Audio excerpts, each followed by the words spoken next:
Vamos resolver a questão 8 do exame 2021, primeira fase, versão 1.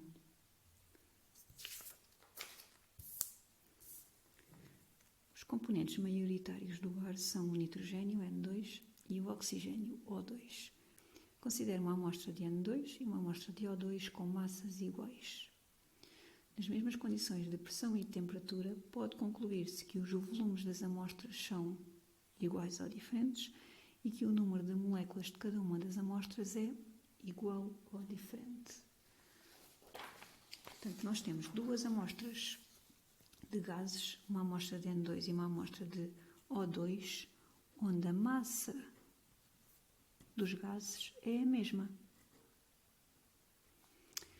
Se a massa de moléculas de O2 e a massa de moléculas de N2 é a mesma, significa que a quantidade de moléculas de O2 e a quantidade de moléculas de N2 é diferente, porque a massas iguais só corresponderia a quantidades iguais se a massa molar do O2 fosse igual à massa molar do N2. E nós sabemos que a massa molar do O2 é diferente da massa molar do N2. E por isso, a quantidade de moléculas de O2 é diferente da quantidade de moléculas de N2, em duas amostras onde a massa de O2 é igual à massa de N2. Nós sabemos que, em condições iguais de pressão e temperatura, a quantidades iguais de amostras de gases correspondem volumes iguais.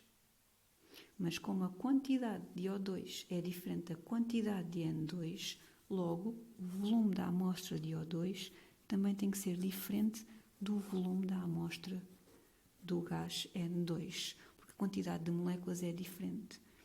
E só corresponde volumes iguais nestas amostras de gases se a quantidade de moléculas também fosse igual, o que não é igual.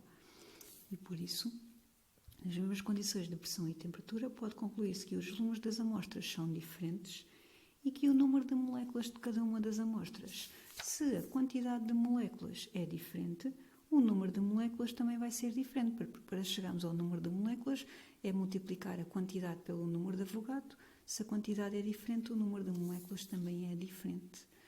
E por isso, o número de moléculas de cada uma das amostras é diferente. Tanto o volume como o número de moléculas é diferente nestas duas amostras de gases. Tinha que ser a opção D.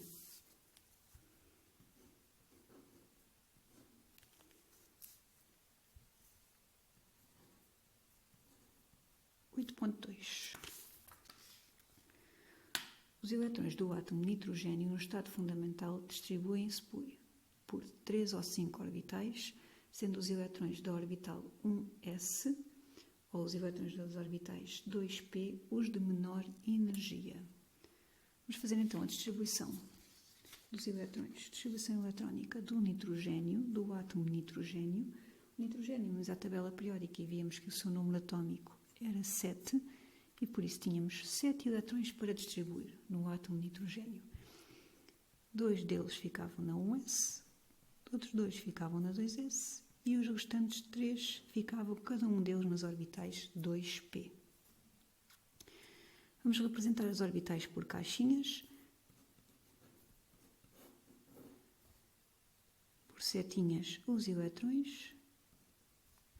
Segundo a regra de Hund, estes 3 elétrons nas orbitais 2p vão se distribuir um elétrão por orbital, o que significa que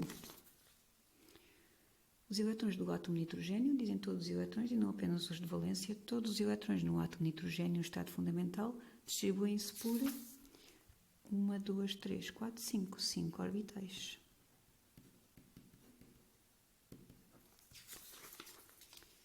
Quais são os elétrons que têm menos energia? São os elétrons que estão mais próximos do núcleo. São os elétrons da 1s, são os elétrons de menor energia.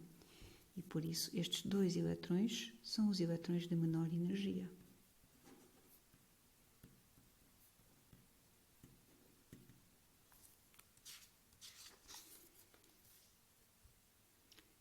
E por isso teria que ser a opção B.